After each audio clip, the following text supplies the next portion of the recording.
Bismillahirrahmanirrahim. Assalamualaikum warahmatullahi wabarakatuh.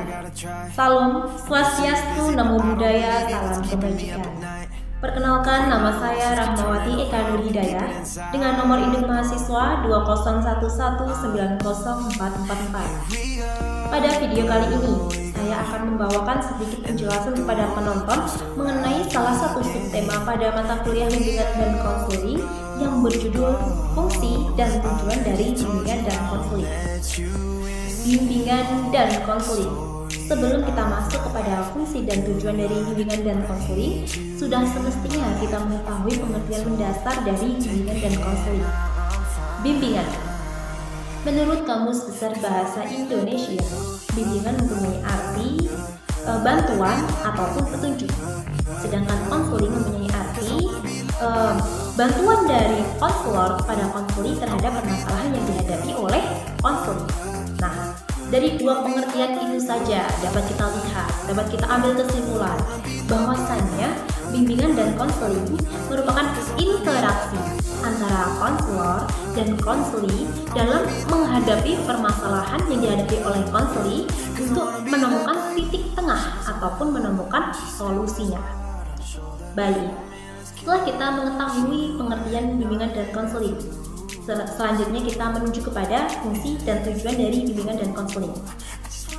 Fungsi dari bimbingan dan konseling. Sebenarnya fungsi dari bimbingan dan konseling ini sangat banyak, tapi pada konteksnya hanya diambil 5 saja. Yang pertama adalah fungsi pemahaman. Kemudian yang kedua adalah fungsi pemahaman. Yang kedua fungsi pencegahan. Kemudian yang ketiga adalah fungsi pengentasan. Kemudian yang keempat adalah fungsi pemeliharaan. Kemudian yang kelima adalah fungsi advokasi. Nah, yang pertama adalah fungsi pemahaman. Fungsi pemahaman ini adalah upaya untuk memahamkan antara peserta didik dan guru dan peserta didik, ataupun peserta didik dengan pihak sekolah dan pihak sekolah dengan peserta didik. Seperti itu. Kemudian fungsi yang kedua adalah fungsi pencegahan. Sesuai dengan namanya, pencegahan.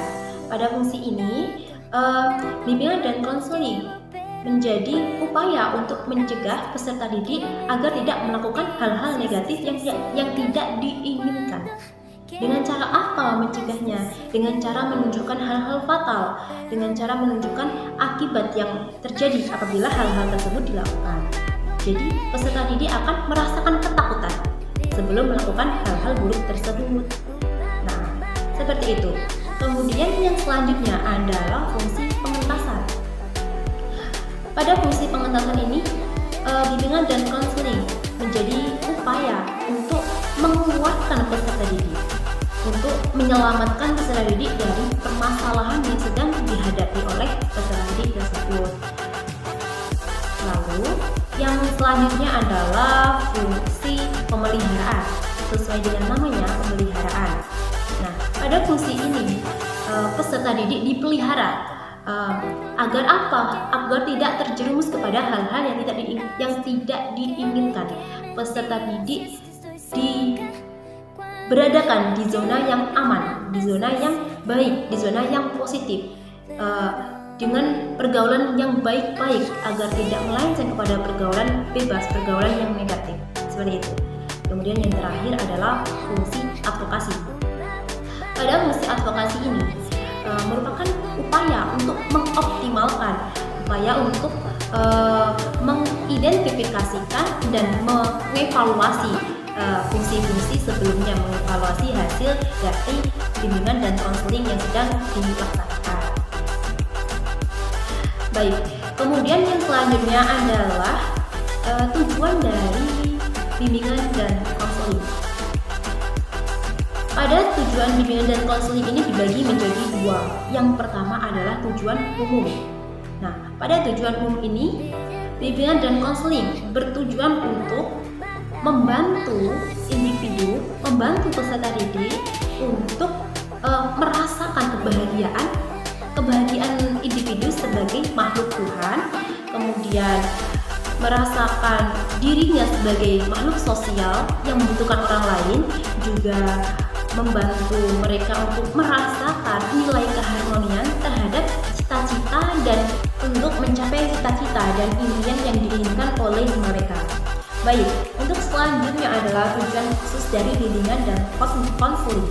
Nah, tujuan khusus ini sebenarnya juga sangat banyak, tapi pada kali ini hanya akan saya sampaikan 3 aspek saja, karena aspek ini adalah aspek populer yang sering dijelaskan. Yang pertama adalah aspek pribadi sosial, yang kedua adalah aspek belajar, yang ketiga adalah aspek karir. Nah, aspek pribadi sosial. Layanan bimbingan dan konseling pada aspek ini diharapkan peserta didik mampu untuk yang pertama mengolah emosional mereka sehingga mereka dapat menghadapi permasalahan yang ada. Kemudian mengasah pemikiran mereka dalam menghadapi pilihan-pilihan di depan mata mereka.